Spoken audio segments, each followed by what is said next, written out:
Good morning all of you. आज हम लोग एक नया चैप्टर रिवाइज करने जा रहे हैं जिसका नाम फॉरेन कंपनी है, न्यूली एडेड सिलेबस में इंपॉर्टेंट है।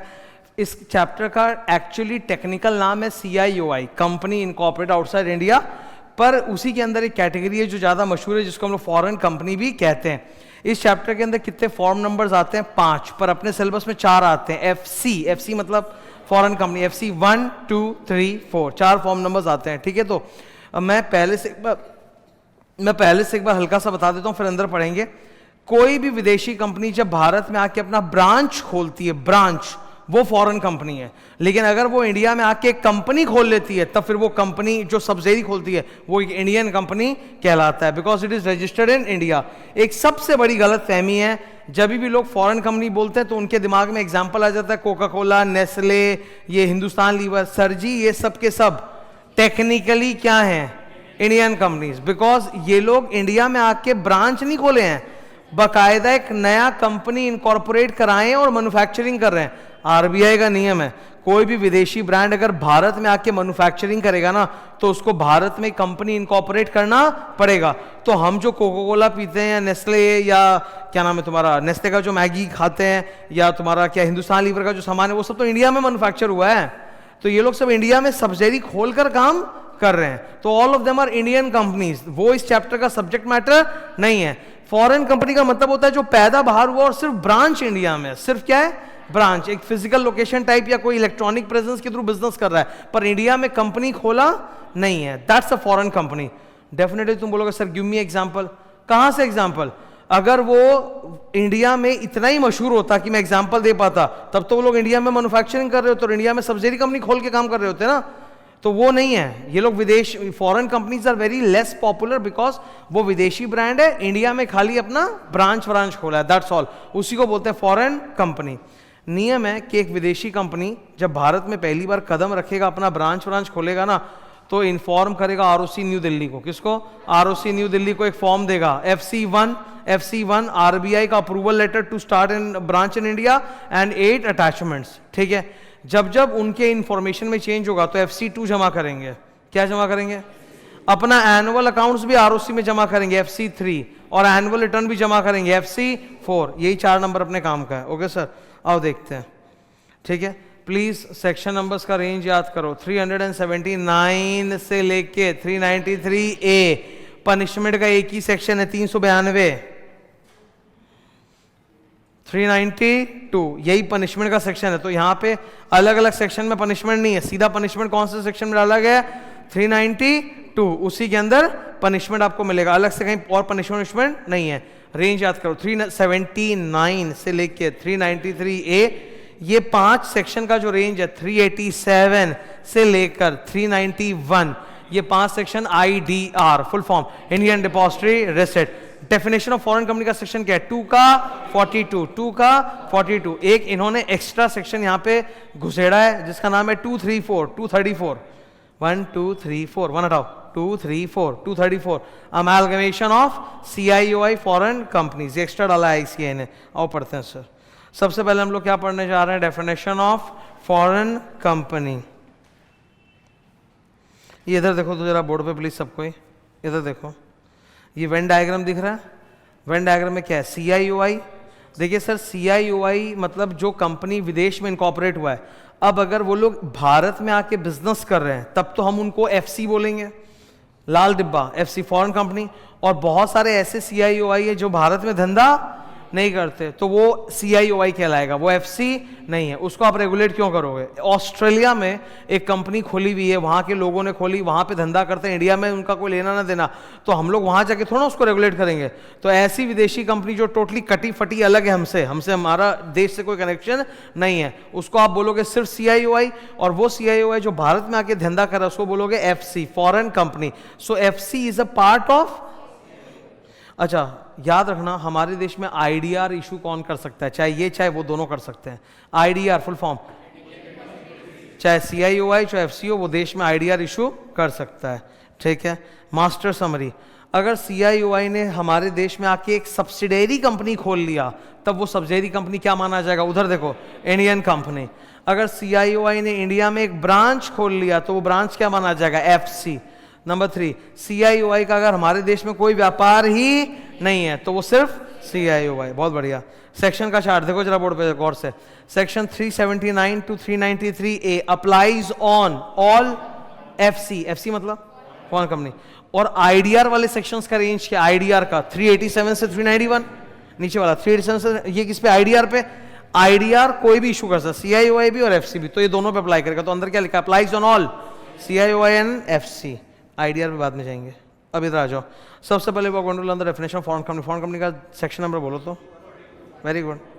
फॉरेन कंपनी का डेफिनेशन देखो तो यहाँ से, एनी कंपनी और BC body corporate incorporated outside India. Number 1, A, has a place of business in India either by itself or through agent, physically or electronic mode. मतलब एक बात समझिए, ब्रांच वर्ड का एक्चुअली जब हम लोग ये वर्ड बोलते हैं ब्रांच या प्लेस ऑफ बिजनेस, तो आपके दिमाग में एक फिजिकल प्लेस आता है।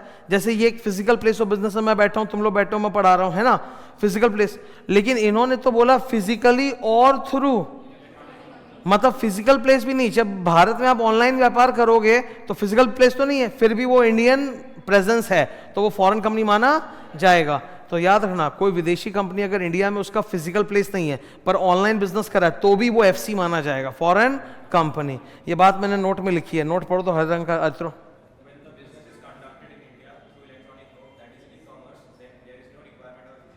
अगर E-कॉमर्स ऑनलाइन बिजनेस कर रहा है भारत में तो फिजिकल प्लेस की जरूरत नहीं है, वो फॉरेन कंपनी माना जाएगा।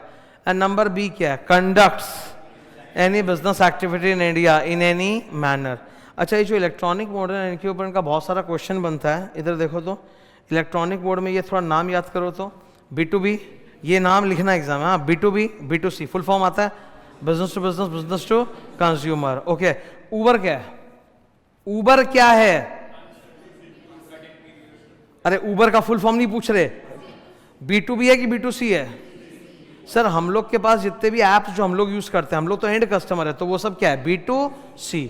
B2B मतलब होता है वो E-कॉमर्स प्लेटफॉर्म्स जो हम जैसे आम आदमी यूज नहीं करते। जैसे एक बात बताता हूं, इंडिया मार्ट सुने हो?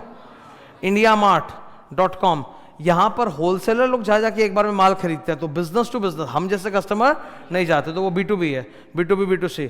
नंबर 2, IDR इशू करना। Number 3, supply chain management. Number 4, telemarketing. Number 5, cloud and data communication.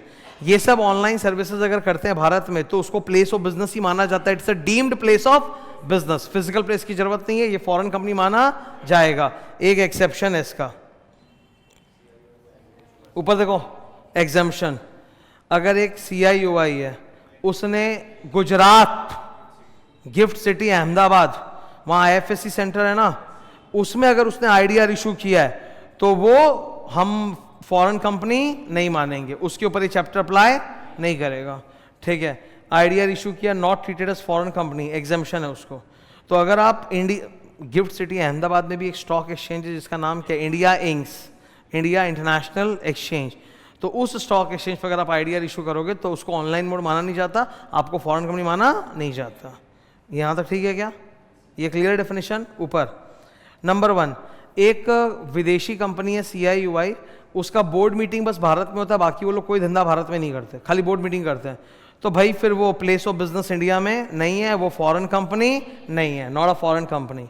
ठीक है। नंबर 2, अगर भारत की कोई कंपनी है जो फॉरेन कंपनी नहीं है फिर भी अपने आप को फॉरेन कंपनी की तरह डिस्क्राइब कर रही है, तो ये गलत बात है ना, ये गलत बात है। उसकी जांच होगी, इन्वेस्टिगेशन अंडर सेक्शन 210, और फिर उसके ऊपर एक्शन लिया जाएगा अंडर सेक्शन 224। इन्वेस्टिगेशन चैप्टर होता है कंपनी लॉ में, कंपनी लॉ में एक चैप्टर होता है, इसका क्या नाम है? इन्वेस्टिगेशन। सेक्शन 206 से लेके 229, उसी के 2 सेक्शन नंबर है, 210 और 224। जाओ उस पेज पे 19, ये पीला डब्बा, रूल 12। एक बार प्लीज रूल 12 का नाम पढ़ो तो क्या लिखा है, बोलो। एक्शन फॉर इम्प्रॉपर यूज और डिस्क्रिप्शन एज, आप फॉरेन कंपनी नहीं हो फिर भी आपने अपने आप को क्या डिस्क्राइब किया है? Foreign company. तो आपके साथ क्या करेंगे? इन्वेस्ट, हरा रंग, investigation under 210 and consequent action will be taken by the government under section 224। मतलब आपका इन्वेस्टिगेशन होगा फिर कि आपने क्यों अपने आप को फॉरेन कंपनी की तरह डिस्क्राइब कर रखा है। ठीक है। सेक्शन 79, इसमें दो बातें हैं, ठीक है। आईडीआर वाले जो सेक्शन होते हैं, क्या नाम, आईडीआर वाले सेक्शन, वो 387 से 391 है, वो CIOI पे भी लगते हैं और फॉरेन कंपनी में भी, और उसको छोड़ के बाकी जितने भी सेक्शन है किस पे लगते हैं, फॉरेन कंपनी, यही बात यहाँ पे बोला हुआ है, ठीक है। फिर नीचे लाल रंग का हेडिंग पढ़ो, इंडियंस ओन्ड फॉरेन कंपनी, एक फॉरेन कंपनी है but it is owned by Indians, greater than equal to 50% of paid up equity plus preference is held by Indian citizens, Indian companies or body corporates or a mixture of Indian citizen company body corporate। तो ऐसी विदेशी company, ठीक है, ऐसी विदेशी company which is owned by Indians, इनको थोड़ा और ज्यादा लीगल कंप्लायंस करना पड़ेगा। कैसे, ये देखो समरी चार्ट है, ठीक है। ऐसी foreign company which is basically owned by Indians, उनको ग्लोबल बिजनेस के लिए, जो विदेशी बिजनेस है उसके लिए तो ये वाला चैप्टर फॉलो करना ही पड़ेगा, सेक्शन 379 से 393 है। और उनका जो इंडिया वाला बिजनेस पोर्शन है उसके लिए उनको फॉरेन कंपनी चैप्टर भी फॉलो करना है and prescribed provisions of the act, मतलब कंपनीज लॉ के और भी जो अदर सेक्शन है वो भी फॉलो करने पड़ेंगे, तो थोड़ी ज़्यादा कंप्लायंस करनी पड़ेगी। अच्छा, ये जो फॉरेन कंपनी चैप्टर मैं तुम लोगों को पढ़ा रहा हूँ, ये बेयर एक्ट में इसका चैप्टर नंबर क्या है, 22। तो इन फॉरेन कंपनीज को which is owned by Indians, जैसे मान लो इंडियंस ने जाके सिंगापुर में कंपनी खोली और वो कंपनी भारत में ब्रांच खोल ले, तो विदेश में पैदा हुआ है सिंगापुर में, भारत में ब्रांच है, तो आप उसको फॉरेन कंपनी बोलोगे पर ओन्ड बाय इंडियंस है। तो for the Indian business portion they will have to comply with chapter 22, मतलब this chapter plus other prescribed provisions of the Indian companies act as if it is an Indian company. और global business के लिए क्या follow करना पड़ेगा, only chapter 22, ठीक है। ये लाल रंग का डब्बा क्लियर है ना, ये लिखा हुआ है, ये महा इंपॉर्टेंट है। ओके, नेक्स्ट सेक्शन नंबर 380, ऊपर हाथ का लिखा हुआ पढ़ो तो, CIOI opens a branch in India, तो इंडिया में अगर ब्रांच खोले उसी को तो आप FC बोलते हो, foreign company establish in India. अच्छा, इसका हर ROC से पाला पड़ता है कि सिर्फ न्यू दिल्ली, ये लोग जो भी इंफॉर्मेशन फाइलिंग करेंगे कौन से वाले ROC के पास करेंगे, ROC न्यू दिल्ली ओनली। इधर देखो जरा, look at this diagram please. जैसे ही फॉरेन कंपनी भारत में आएगा वो ROC न्यू दिल्ली के पास क्या क्या जमा करेगा sir, number 1, number 2, number 3, 8 attachments, ठीक है, with in 30 days of establishing place of business in India. अच्छा, ये 8 अटैचमेंट्स याद करने के लिए मैंने एक टेक्निक बताया था, 3, 2, 3 अदर 3 फॉरेन इंफॉर्मेशन क्या क्या है, फॉरेन स्टैट्यूट मोआ हुआ, उसकी सर्टिफाइड इंग्लिश ट्रांसलेटेड कॉपी, अगर इनकी भाषा इंग्लिश नहीं है तो English copy. Number 2, list of foreign directors, ठीक है। एंड नंबर 3, फॉरेन एड्रेस, विदेश में कहीं तो आपका एड्रेस होगा जहां पे आप पैदा हुए, वो वाला एड्रेस। तो हमको 3 फॉरेन इंफॉर्मेशन चाहिए। Number 1 heading, number 2 2 Indian information, India वाला जो प्लेस ऑफ बिजनेस है उसका एड्रेस, और इंडिया में अपना कोई रिप्रेजेंटेटिव अपॉइंट किया होगा ना उसका नाम और address. 2 Indian information, Indian representative and Indian address. Bharat सरकार या स्टेट गवर्नमेंट जब भी इनको कोई नोटिस भेजेगी ना, तो या तो उस इंडियन रिप्रेजेंटेटिव के घर पे भेजेगी या इन्होंने जो प्लेस ऑफ बिजनेस इंडिया में खोल रखा वहाँ भेजेगी। अब फॉर एग्जांपल, अगर विदेशी कंपनी ने इंडिया में एक फिजिकल प्लेस ऑफ बिजनेस खोल रखा है तो वहाँ भेज देगी, पर अगर विदेशी कंपनी का भारत में ऑनलाइन बिजनेस होता है तब तो फिजिकल प्लेस है ही नहीं, तब इंडियन रिप्रेजेंटेटिव जो उसके घर पे चिट्ठी चला जाएगा या उसके दफ्तर पे चला जाएगा, ठीक है। 3 एक्स्ट्रा अदर इंफॉर्मेशन, हिस्ट्री, क्या पहले भी भारत में कोई ब्रांच खोला हुआ या बंद किया हुआ है क्या। नंबर जी, क्या इसके डायरेक्टर्स के खिलाफ, जो इसके फॉरेन डायरेक्टर्स उनके खिलाफ कभी भी कोई फ्रॉड वगैरह का केस चला है क्या। और लास्ट वाला क्या, सच अदर पर्टिकुलर्स एज में बी प्रिस्क्राइब्ड। अच्छा, इन्होंने दिल्ली में जो अपना इंफॉर्मेशन जमा किया, भविष्य में कभी भी वो चेंज हो सकता है कि नहीं, जैसे फॉरेन स्टैट्यूट या मेमोरेंडम चेंज हो सकता है, foreign list of directors change हो सकता है, फॉरेन एड्रेस शिफ्टिंग हो सकता है, इंडियन एड्रेस शिफ्टिंग हो सकता है, इंडियन रिप्रेजेंटेटिव चेंज हो सकता है। तो भाई ऐसा जब भी हो आप ROC न्यू दिल्ली के पास क्या जमा करोगे, FC2 विद इन 30 days, ठीक है, जमा कर दोगे। नेक्स्ट सेक्शन क्या है, 381 इसका मास्टर समरी एक बार 21.9 पे जाके देख लें। ये हरा डब्बा दिख रहा है सबको, ये याद करना है हम लोग को, ठीक है। एक बार पहले इंडियन कंपनी पढ़ो। एक इंडियन कंपनी को अपना साल में 2 बार एनुअल फाइलिंग करना पड़ता है आरओसी के पास। कौन से आरओसी के पास? Local ROC. अकाउंट्स जो जमा होता है उसका फॉर्म नंबर क्या है? AOC 4 with in 30 days of AGM। और एनुअल रिटर्न जमा होता है MGT 7 with in 60 days of AGM।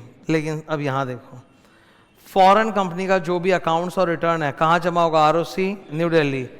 Accounts कब जमा होगा सर? With in 6 months. अच्छा, यहाँ AGM नहीं है, यहाँ फाइनेंशियल ईयर एंड से काउंट होगा। यहाँ एनुअल रिटर्न पहले जमा होगा और अकाउंट्स बाद में। एनुअल अकाउंट जमा कब होगा? With in 6 months of financial year and, form number FC3। Annual return FC4 with in 60 days of financial year and. By the way sir, इनका फाइनेंशियल ईयर एंड 31 मार्च होगा ऐसा जरूरी नहीं है, they can have a different financial year also, है ना। ये clear है कि नहीं है? ये बात बार बार आएगी, इंपॉर्टेंट है। इधर आ जाओ वापस, ठीक है। स्टार्ट करें। Every foreign company shall in every calendar year, ठीक है, prepare balance sheet and PL as per schedule 3 along with all annexure and attachment. जमा करेगा सारे एनेक्चर अटैचमेंट, मतलब ऑडिट रिपोर्ट, बोर्ड रिपोर्ट, सब। नंबर 2 CFS भी जमा करेगा, कंसोलिडेटेड फाइनेंशियल स्टेटमेंट। 3, 4, 5 क्या लिखा है बगल में? गोरा चोर है। गोरा तो 100% चोर है ही, ठीक है। वो यहाँ पे कंपनी खोल के यहाँ से अगर प्रॉफिट विदेश शिफ्ट कर रहा है, repatriation of profit, repatriation of fund, transfer of fund, तो वो सब यहाँ बताना पड़ेगा कि यहाँ से कितना कमा के बाहर ले जा रहे हो, ठीक है। नंबर 4 ऑडिट तो होगा, और ऑडिट कौन करेगा? Indian chartered accountant, Indian CA audit करेगा। बगल में लिखा है एग्जेम्प्ट, भारत सरकार नोटिफिकेशन ला के प्रिस्क्राइब्ड क्लास ऑफ कंपनीज को एग्जेम्प्ट कर सकती है।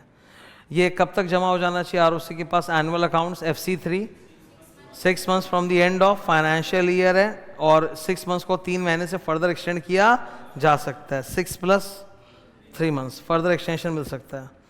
इंग्लिश कॉपी जमा करो, और साथ में जहाँ जहाँ भारत में अपना ब्रांच खोले हो सारा डिटेल एड्रेस जमा करो।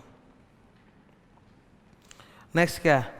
382 दुकान के बाहर और डॉक्यूमेंट्स पे आपको 3 इंफॉर्मेशन डालना पड़ेगा। वो 3 इंफॉर्मेशन याद करने के लिए NCLT, फॉरेन कंपनी को अपने बारे में 3 इंफॉर्मेशन डिस्प्ले करना पड़ेगा।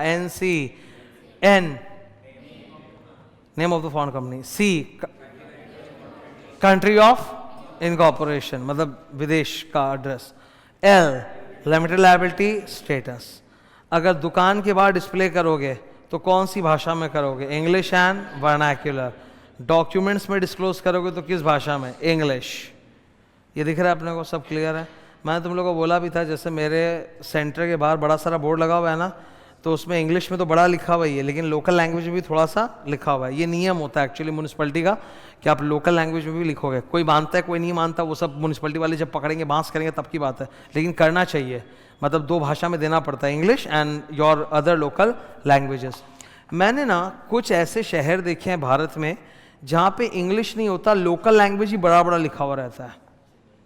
जैसे मेजॉरिटी इंडिया में आप क्या देखोगे, दुकानों वगैरह के बाहर जो बोर्ड होता है वो इंग्लिश में होता है और लोकल लैंग्वेज में छोटा सा, ठीक है।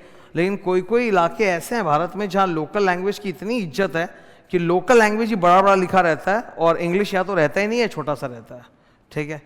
गोरों के लिए नियम क्या है?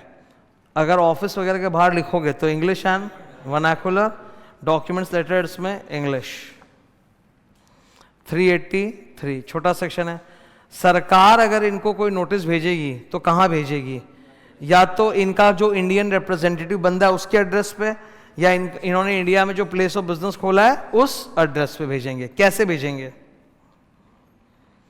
Hand delivery, post, electronic means मतलब ईमेल, ठीक है। 3 तरीके। तो कहाँ भेज सकते हैं? इंडियन एड्रेस पे या इंडियन रिप्रेजेंटेटिव के यहाँ।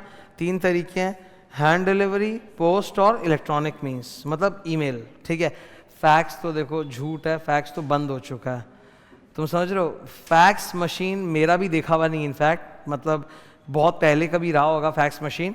फैक्स मशीन में ऐसा होता था कि मान लो मेरे पास एक डॉक्यूमेंट है और मैं किसी को भेजना चाहता हूँ, तो मशीन में वो डॉक्यूमेंट डालूंगा, उस आदमी के वहाँ ऐसा ही एक मशीन है, उससे वो डॉक्यूमेंट निकल जाएगा। अब ईमेल है ना भाई, ईमेल है मतलब फॉर्मल ईमेल है, तो अब तो डॉक्यूमेंट थोड़ा फैक्स से जाएगा, और फैक्स से डॉक्यूमेंट बहुत गंदे तरीके से जाता था, फॉर्मेटिंग वगैरह कुछ नहीं होता था। एक फैक्स नंबर होता था जिसको डायल करके भेजा जाता था, ठीक है, ये सब बंद हो चुके हैं। Okay, section number 383। अब क्या है 384? ओहो, ये तो येलो कलर देखो, ये तो मल्टीपर्पस सेक्शन है।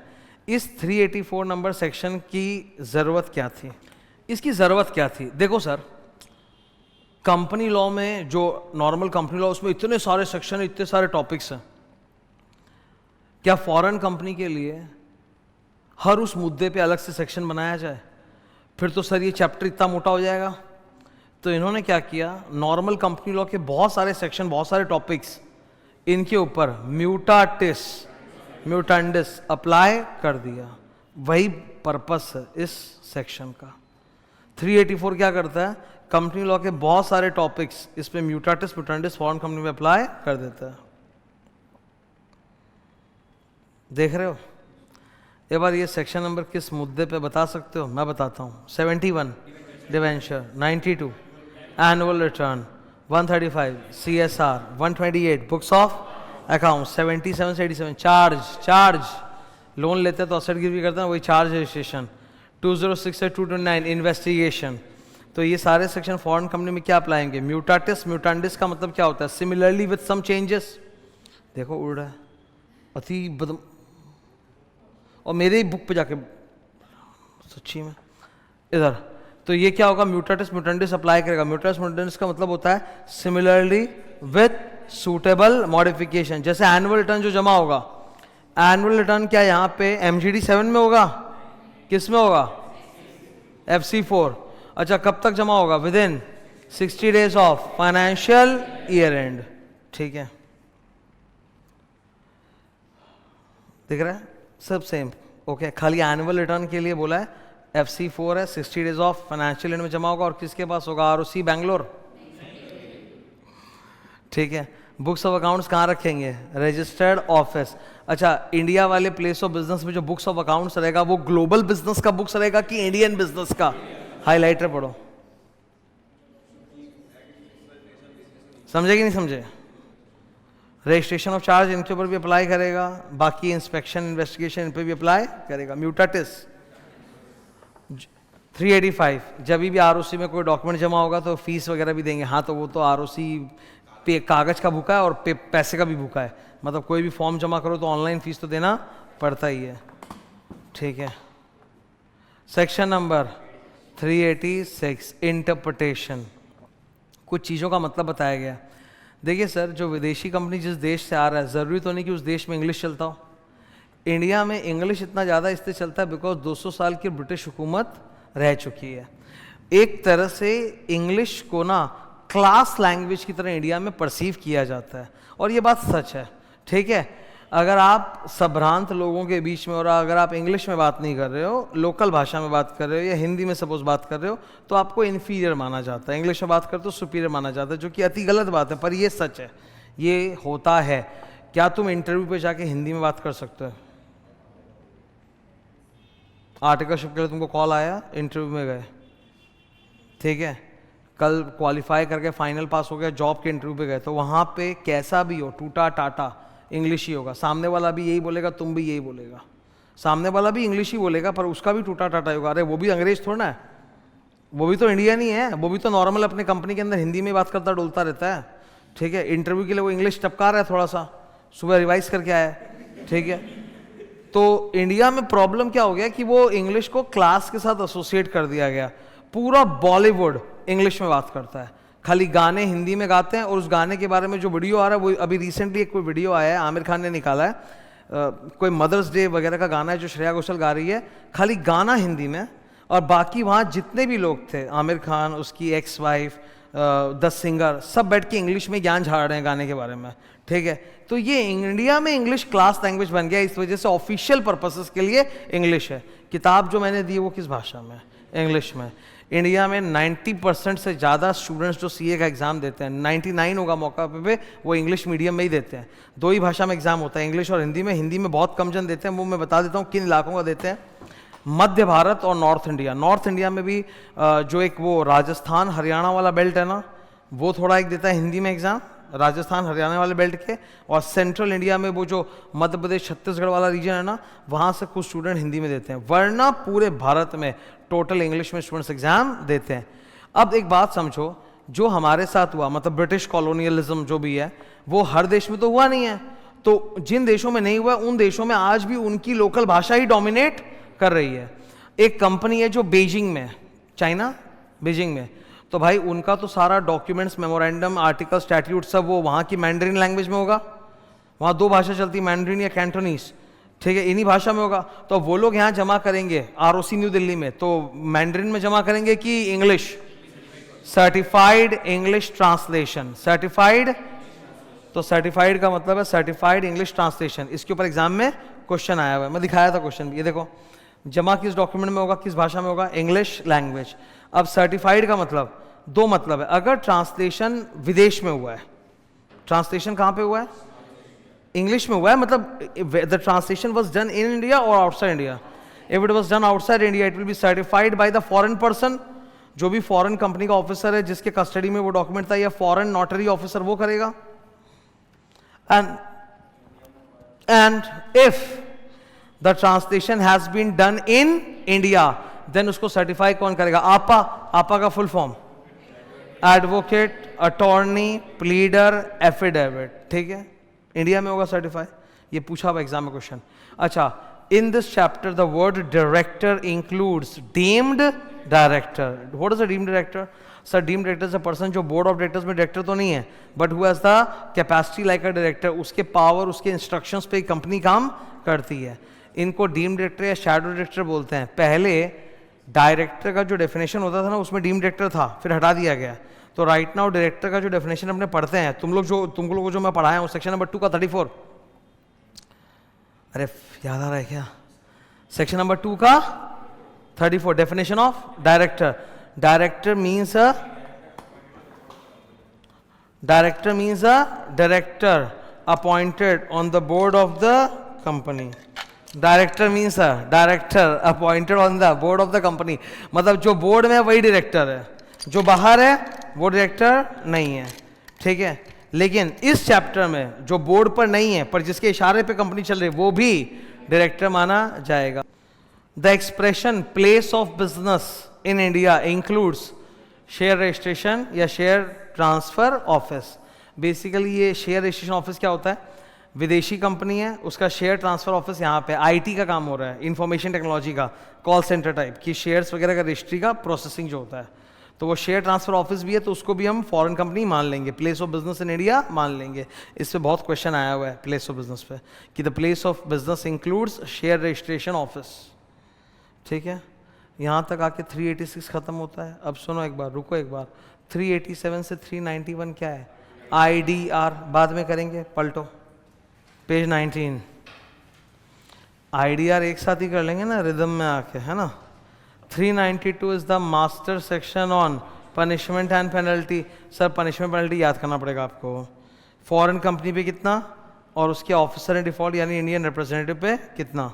फॉरेन कंपनी पे 1 लाख से 3 लाख। एंड पर डे का पेनल्टी देखो, ये देख रहे हो, हमारे यहाँ जो पर डे का पेनल्टी होता है वो 100-500 होता है, गोरे से ले रहे हैं तो 50,000 रुपया पर डे। हाँ तो भाई गोरे का पेनल्टी कितना है? 1 लाख से 3 लाख। एंड पर डे का कितना है? 50,000। और उनका जो इंडिया वाला आदमी उस पर कितना है? वो 25,000 से 5 लाख, ठीक है। 393 ये मैंने बताया था कि ये ना तुमको फाउंडेशन की याद दिलाएगा। फाउंडेशन में पार्टनरशिप एक्ट बोल के चैप्टर पढ़ा होगा, non consequences of registration of partnership, है ना। ये वही है कि अगर आपने फॉरेन कंपनी इंडिया में लाए और आपने आरओसी न्यू दिल्ली वगैरह को इन्फॉर्म वगैरह नहीं किया, इस चैप्टर के बोले हुए नियम फॉलो नहीं किए, तो आपके ऊपर 4 लिमिटेशंस है। नंबर 1, आप दूसरे पे लीगल केस नहीं कर सकते। आपके खिलाफ कोई लीगल केस करता है तो आप काउंटर क्लेम भी नहीं कर सकते। आपसे कोई रुपया पाता है, आप भी पाते हो, पर आप सेट ऑफ नहीं कर सकते। और 1 और 2 एक्चुअली 1 और 4 एक्चुअली सेम ही है। 1 क्या पढ़ो? मैं सूट फाइल नहीं कर सकता, मैं लीगल प्रोसीडिंग इनिशिएट नहीं कर सकता। कब तक? जब तक कि मैं उन नियमों का पालन नहीं कर लूं। तो टेंशन की बात नहीं है। अगर आपने अब तक नियमों का पालन नहीं किया और ये प्रॉब्लम्स हो रही है तो अब कर लीजिए, फिर आप ये सब अलाउ है, फिर आप ये सब कर सकते हो। पार्टनरशिप में भी एग्जैक्टली यही होता है कि पार्टनरशिप फर्म अगर रजिस्टर्ड नहीं है तो वो लोग काउंटर लीगल केस वगैरह नहीं कर सकते, पर रजिस्ट्रेशन करा के फिर कर सकते हैं। तो कर लो, नियम फॉलो और हो जाएगा, इसमें क्या है। येलो बॉक्स हो गया।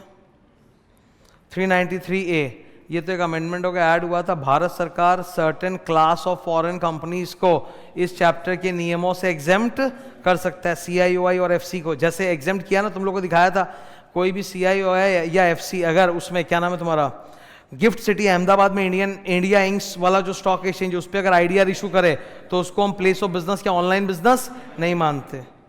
ठीक है, वही एग्जाम्पल है, सेम हो गया लास्ट का सेक्शन। अच्छा वेट करो, 387 से 391 क्या है? बाद में, उसके बीचों बीच एक एक्स्ट्रा सेक्शन घुसाया हुआ है, 2, 3, 4, पेज 17, सेक्शन नंबर 234। एक इंडियन कंपनी का मर्जर हो रहा है एक CIOI के साथ। हेडिंग पढ़ो, ठीक है। अच्छा 2 मिनट पहले मेरे को बोलने देना, मैं याद करा दूंगा रिवाइज में, अभी याद हो जाएगा, खाली सुनो। सर अमेलगमेशन और मर्जर के ऊपर सेक्शंस होते हैं 230 एंड 232, 230 एंड 232। मेन होता है 232, पर 230 भी है।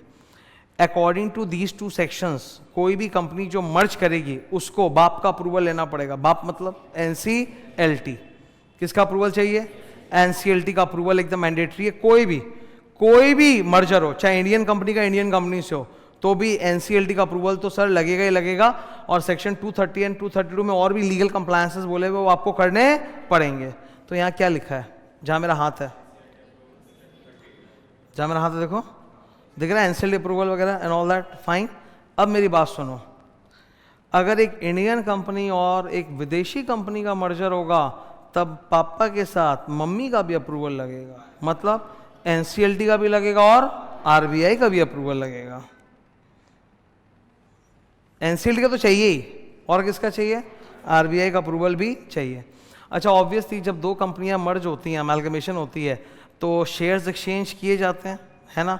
यहाँ पे शेयर एक्सचेंज भी हो सकता है, IDR एक्सचेंज भी हो सकता है। The consideration for take over can be cash or IDR or both. Consideration in cash or IDR or both, ये ठीक है कि नहीं है? अच्छा इनका यहाँ तक ठीक है। अब मैं 1-2 एक्स्ट्रा चीज बता देता हूँ जो ज़रूरी है, पता होना चाहिए। ये बगल में देख रहे हो तुम लोग, ग्रीन एंड लाल डब्बा, ये मैंने बोला था रेफरेंस के लिए, देखो लिखा हुआ भी, मतलब थोड़ा एक्स्ट्रा है। ओके मैं समझाना चाहता हूँ, सुनो। ये ऊपर वाला तो एकदम क्लियर है, अगर एक इंडियन कंपनी और एक विदेशी कंपनी का मर्जर होगा तो दोनों का अप्रूवल चाहिए, माँ का और बाप का, RBI का और NCLT का, वो ठीक है, हटाओ। अब मैं कुछ एक्स्ट्रा बोल रहा हूँ, सुनो। अगर CIOI एक इंडियन कंपनी के अंदर आके मर्ज हो जाए, सोचो मुकेश अंबानी शॉपिंग पे गए थे लंदन, ठीक है, और वहाँ पे कंपनी टेक ओवर करके आ गए, वो कंपनी रिलायंस में आके घुस गया, तो मर्जर के बाद नेट क्या बचा? Indian company. तो मतलब CIOI is merging into Indian company, तब हम लोग को दिक्कत नहीं है, तब वही RBI NCLT का अप्रूवल चाहिए एंड ऑल दैट। ये देखो, ये पढ़ो तो, हाथ का लिखा हुआ क्या है? Foreign company merged into Indian company, तो बोला वही सब, RBI का अप्रूवल, NCLT का अप्रूवल सब। सर झमेला तब है जब एक इंडियन कंपनी को एक CIOI टेक ओवर कर ले, ठीक है। जेफ बेजोस आया, ठीक है, वो अमेजोन वाला मालिक, इलॉन मस्क है, बिल गेट्स से कुछ है ना, फेमस वाले है। अभी तो एक बहुत अच्छा मीम वीडियो बना है ना, बिल गेट्स चाय पी रहा है, हाँ ठीक है, उसका मतलब वो क्यों किया ऐसा मेरे को पता नहीं है, कि वो आया और एक जगह चाय पीने के, मेरे को एकदम कुछ समझ में नहीं आया। मतलब उसको मार्केटिंग की जरूरत है क्या बिल गेट्स को? ठीक है, जो भी अपने हो क्या।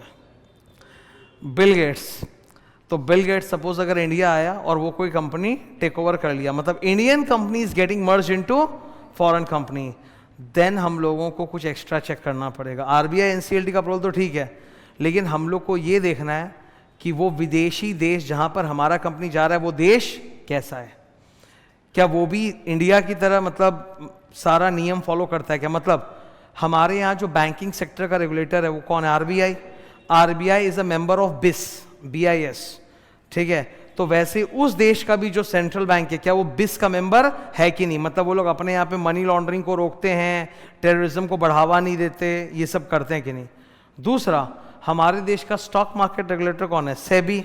उनके देश का भी जो stock market exchange, securities exchange commission है, क्या वो भी आईओएससीओ का मेंबर है कि नहीं है? तो ये हम लोग को चेक करना है, ये यहाँ पे दिया है, ठीक है। ये क्लियर है कि नहीं? Done, great. अब ये सब कुछ खुदरा आइटम हो गया। अब क्या करना है अपने को? आईडीआर, ठीक है, okay. Listen to me very carefully.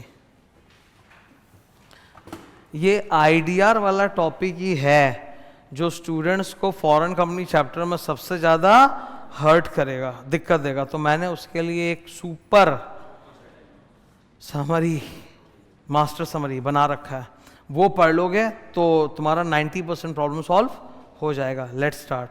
क्या लिखा है? पढ़ो हरे रंग में। 387, 388, 389, 391, 390 तो आईडीआर का मदर सेक्शन है, तो वहीं से पढ़ेंगे, उसमें ज़्यादा दम भी नहीं है, ठीक है। बाकी चारों सेक्शन यहीं से पढ़ेंगे। सबसे पहले देखो क्या लिखा है सेक्शन, अच्छा कॉपी। एक बार आईडीआर प्रोसेस याद दिला देता हूँ। एक विदेशी कंपनी भारत में आके क्या इशू कर रहा है? IDR. IDR is a derivative instrument derived from underlying equity shares, ठीक है। आज तक हिंदुस्तान में आईडीआर का एक ही केस हुआ है। स्टैंडर्ड चार्टर्ड बैंक देखते हो ना, वो एक्चुअली विदेशी बैंक का सब्सिडियरी इंडिया में, तो उसके जो पापा हैं वो लंदन में है। नाम क्या? Standard chartered PLC. इंग्लैंड की जो कंपनीज होती है उनके नाम के लास्ट में पीएलसी मिलता है, पब्लिक लिमिटेड कंपनी। अमेरिका की कंपनी के लास्ट में इंक होता है, इंकॉर्पोरेटेड, इंक, ठीक है। तो स्टैंडर्ड चार्टर्ड पीएलसी का इक्विटी शेयर लंदन में लिस्टेड है ना? बोर्ड को देखो, स्टैंडर्ड चार्टर्ड पीएलसी। अच्छा, आईडीआर या जीडीआर इशू होता है तो दो बैंक इन्वॉल्व होते हैं ना। एक बैंक कुछ होता है जो इक्विटी शेयर की कस्टडी रखता है, उसको बोलते हैं कस्टोडियन बैंक, और एक बैंक होता है जो डिपॉजिटरी रिसिट इशू करता है, उसको बोलते हैं डिपॉजिटरी बैंक। तो यहाँ भी दो बैंक है। पहला बैंक कौन सा? Bank of New York Mellon. गोरा बैंक मतलब विदेशी bank. Overseas custodian bank. Standard chartered PLC अपना इक्विटी शेयर इसके पास रखा देगा।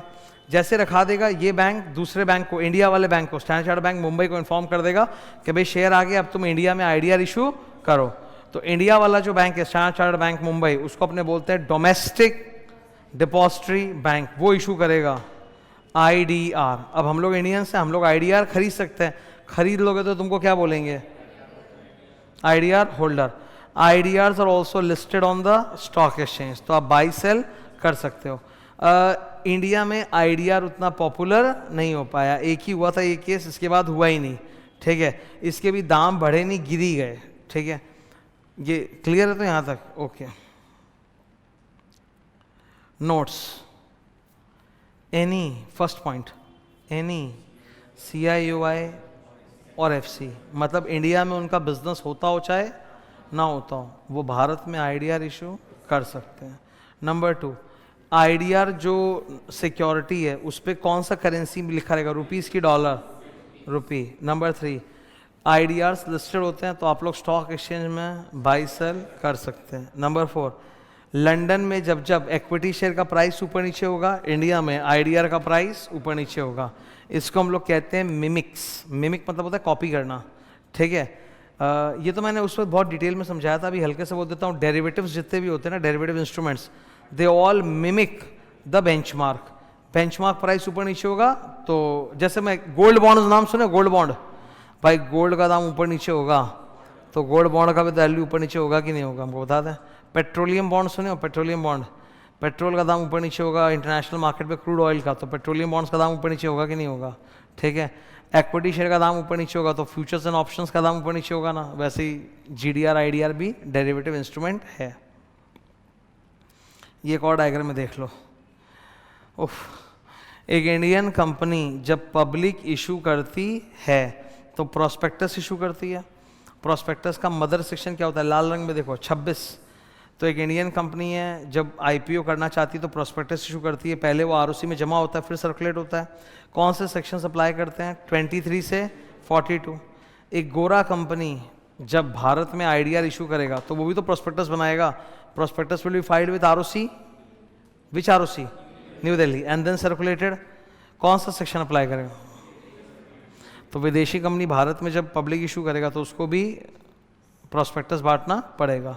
अब प्रोस्पेक्टस चैप्टर के बहुत सारे नियम कानून यहाँ पर म्यूटाटिस म्यूटेंडिस अप्लाई करेंगे. फॉर एग्जांपल प्रोस्पेक्टस चैप्टर में हम लोग पढ़ते हैं ना कि अगर प्रोस्पेक्टस में कोई मिस स्टेटमेंट हो तो सिविल लायबिलिटी, क्रिमिनल लायबिलिटी, है ना. क्रिमिनल लायबिलिटी का सेक्शन नंबर 34, सिविल लायबिलिटी का 35, इंड्यूसमेंट फ्रॉडुलेंटली इंड्यूसिंग पर्सन 36.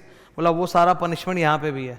मतलब फॉरेन कंपनी भी अगर अपने प्रोस्पेक्टस में झूठ झपाटा बोला है तो सजा वही मिलेगी 34, 35, 36 वाली. तो म्यूटाटिस म्यूटेंडिस बहुत सारा अप्लाई करेगा. सबसे पहले मेरे सामने क्या है? Section 387 contents of prospectus. सुनो, अगर एक फॉरेन कंपनी CIUI भारत में सिक्योरिटी इशू करेगा तो उनके प्रोस्पेक्टस में वो सब तो होना ही चाहिए जो सेक्शन 26 में बोला है, प्लस एक्स्ट्रा 5 आइटम्स और होने चाहिए. तुम लोग देख रहे हो A और B. एक बार B पढ़ो तो नीचे. तो बोला वो सब जो उधर होता है सेक्शन 26 में वो तो है ही, प्लस A पढ़ो तो 5 extra information. Sir 5 extra information में से पहला 3 क्या है? फॉरेन मोआ हुआ, foreign statute, a place where the copy of 1 and 2 can be obtained. फिर नीचे इनकॉर्पोरेशन डेट एंड कंट्री विदेश and place of business in India. अगर उस कंपनी को इनकॉर्पोरेट हुए 2 साल से ऊपर हो चुका है तब ये रोमन 1, 2, 3 नहीं चाहिए. रोमन 1, 2, 3 में क्या था? फॉरेन मोआ हुआ, statute, a place where the copy of the 2 can be obtained. ये इंफॉर्मेशन डालने की जरूरत नहीं है अगर धंधा चालू किए हुए 2 साल हो गया इन द फॉरेन कंट्री. अपने देश में, इंडिया में नहीं, अपने देश में अगर 2 साल से ऊपर हो गया धंधा चालू किए हुए. मैं बोला था ये 2 साल वाला धंधा वाला बात बेकार लिखा है, बिकॉज इंडिया में आईडीआर इशू करने के लिए नियम है कि कम से कम आप 3 साल से अपने होम कंट्री में लिस्टेड हो. तो आपको ऑब्वियसली धंधा चालू किया 3 साल तो हो ही गया ना यार. तो 2 साल वाली बात बकवास है, पर फिर भी याद करना पड़ेगा. एक्चुअली ना जब जब कंपनी लॉ में ऐसा कोई भी चीज़ आता है जो सेबी या स्टॉक मार्केट से कनेक्टेड है उसमें पक्का कुछ ना कुछ गड़बड़ सेक्शन होना ही होना है. ठीक है, because MCA no they don't specialize in stock market laws. Stock market का देवता कौन है? सेबी. तो सेबी उस पर ऑलरेडी लॉ बना रखा है. ठीक है, तो अब उसी चीज पे कंपनी लॉ भी है और कंपनी लॉ कुछ गोबर ना करे ऐसा हो नहीं सकता. ठीक है, जहां कहीं स्टॉक मार्केट का कोई नियम कानून आएगा और बीच में कंपनी लॉ आएगा वो कुछ उल्टा पुल्टा बोलेगा ही. अभी इन्होंने खुद ने बोल रखा, अपने आप को कॉन्ट्राडिक्ट कर रहे हैं. ये रूल्स है. ठीक है, ये MCA का बनाया हुआ रूल्स है. रूल नंबर क्या है पढ़ो? 13. ये देखो इधर, कोई भी विदेशी कंपनी अगर आईडीआर इशू करना चाहता है भारत में तो उसका paid up share capital free reserve कितना होना चाहिए? More than equal to $50 million. उनका मार्केट कैपिटलाइजेशन कितना होना चाहिए? $100 million. और कम से कम 3 साल में डिविडेंड का ट्रैक रिकॉर्ड होना चाहिए. मतलब पिछले 3 साल से जो डिविडेंड दे रहा है कम से कम 3 साल से धंधा कमेंस कर रखा है कि नहीं. तो फिर 2 साल वाली बात बकवास नहीं लिखी थी क्या? खुद का बनाया हुआ बात को काट रहे हैं. और खुशी की बात नहीं, दुख की बात यह है कि ICI उसी गलती को पकड़ के क्वेश्चन भी सेट कर दिया. यहां तक क्लियर है? ओके.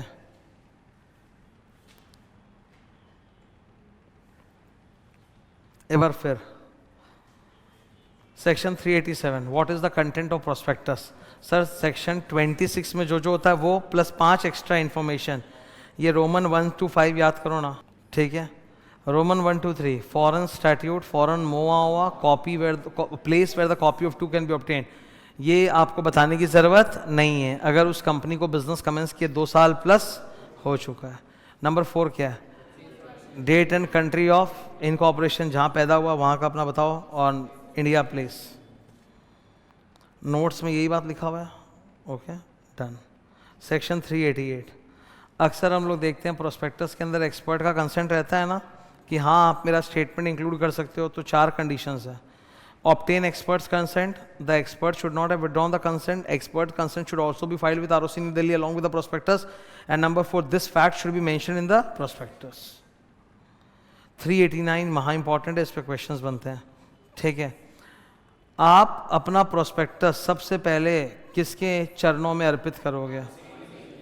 भोग लगाओगे उनको. ठीक है, इधर ये ज़रा पढ़ना तो भारत में प्रोस्पेक्टस सर्कुलेट करने के पहले आपको ये 5 कंडीशन सेटिस्फाई करने पड़ेंगे। ये 5 कंडीशंस क्या हैं? असर या आसरा, जो बोलना है बोल सकते हो।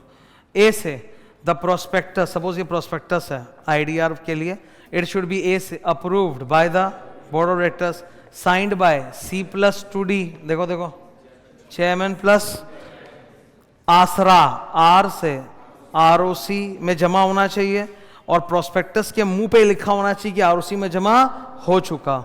रीड ROC में जमा होना चाहिए और ये बात प्रोस्पेक्टस के मुंह पे लिखा होना चाहिए कि ROC में जमा हो चुका। आसरा लास्ट वाला ए क्या है?